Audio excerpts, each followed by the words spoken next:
Well, we are in Midtown Oklahoma City. We're at the corner of Northwest 9th and Hudson, 1000 North Hudson. Open 7 days a week from 11 to 10, Monday through Thursday. We close at 11 on Friday and Saturday, and 10 on Sundays. We had in mind a Mexican concept even before we opened Red, really. I feel like. Yeah, before Red, and we almost opened this Mexican concept before Republic and Classic Curve. I remember you telling me years ago, oh, I've got a Mexican concept. I know exactly what it's going to be. It's just a matter of getting the right place. Right. So you found the right place? Is that what happened? We found the right place, but it has changed quite a bit in the last, 8 or 9, 10 years. Yeah. From what the original plan was. Yeah. But some things really stayed, I think, the same. The name of the concept. The name stayed the same. There's just been some tweaks. Yeah, the name is Barrios, fine Mexican dishes, and Barrios is, to us, it's the Barrios family that is from Guatemala. It's worked for us since day one, 17 years. Yeah. Juan Barrios has been, the anchor of Cheever's Kitchen, and it's still there. And I think we've had close to 75 of his relatives work for us over the years. In some way. Yeah. Wow. So his nephew is still with us here. There's 5 nephews that work for us around the country, their kids, and it's just a great family. And they've worked in kitchens all over the city. And when we tell people that story, everyone's like, well, so-and-so Barrios works for us. I wonder if they're a family member. Yeah, they probably are. They're great people. Well, the menu, it's the kind of Mexican food we like to eat. So, and Heather can speak more on as far as where Good Egg kind of thinks and where we kind of draw our inspiration with Soul and Southwest and Southern, and so there's some fun things on the menu. We have our fajitas, which is a Tex-Mex item, but then we have hot chicken sopes, which has a little bit of Southern and Soul. That's our own sort of Good Egg spin on it. But a lot of, this genre of food is very personal to you as far as Tex-Mex goes. So, there's probably a bigger stamp on this particular menu by Keith than outside of Cheever's, I think. You had some really, some ideas that you didn't want to waver from on how the chips were, how the tortillas were going to be, how an enchilada should be. I'm not sure if this is a compliment. No, it is! I don't know. It's not coming out right. It goes back to childhood, doesn't it? Yeah, it just goes back to Mexican food, living in Fort Worth, being a food. Yeah, you're a Fort Worth kid. And Joe T. Garcia's and all these great places. Yeah, for sure. That's what, we ate Mexican food 4 or 5 times a week. Yeah. And couldn't wait to eat it again. Yeah. So, and that's Heather's right, and we all had a great time with the menu.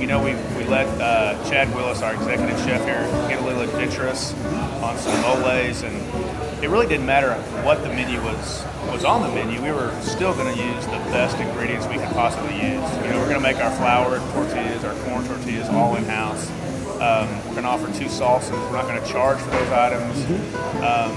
We're not going outside the box too much on that. So the menu to us is pretty much perfect right now. We really couldn't be happier with it. Well, this is our first concept that we're cooking. Everything is wood fired on the grill. So we like the aroma of the wood. We like the flavor that it imparts in the food. Does it look good against the wall, all stacked up? Yes, it does. And so. So anything we do as far as menu, we kind of incorporate that if we can. Yeah. It was a little learning curve getting these guys to learn how to cook, with wood as a fuel. So, and they've gotten it down. Yeah, the patio, like Heather said when we first saw this space, and we've been coming. We would bring our cars, our company vehicles, our personal vehicles for the last 7 or 8 years, and so. When we saw the space, that court, it was a courtyard. There used to be a house there with 2 or 3 basements, but it was not level. They had to dig that out, and so it looked like a swimming pool at one time. Yeah.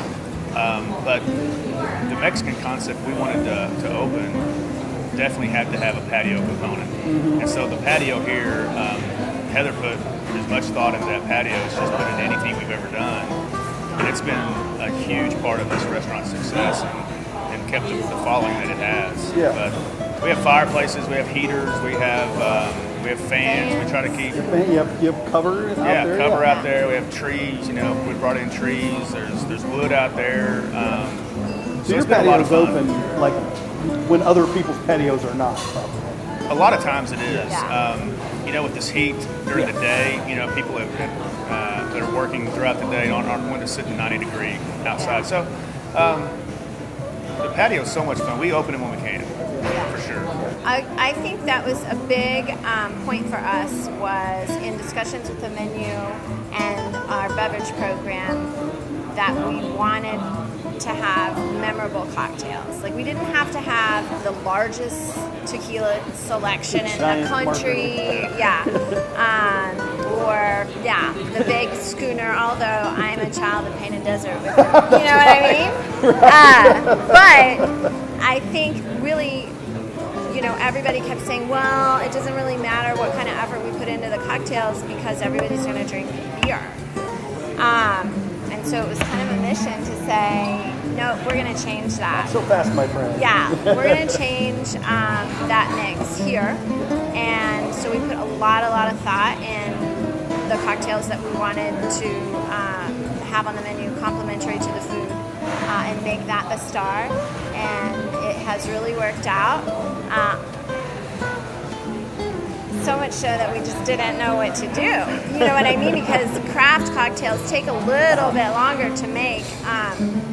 So we've edited a little bit along the way, but by far, I would say the cocktail program is the star over beer and wine. And not only that, we didn't anticipate that it would sometimes be the star over the food. Period. Yeah. Yeah. Yeah. We've got that's a nice problem. That's not even a problem. That's a nice little caveat. Yeah. I mean, we had a poor girl in the first week that she's never gonna juice a lime again. We were just not prepared for the amount of fresh lime juice that we. She moved to Oregon. She's done. Seriously. She's done.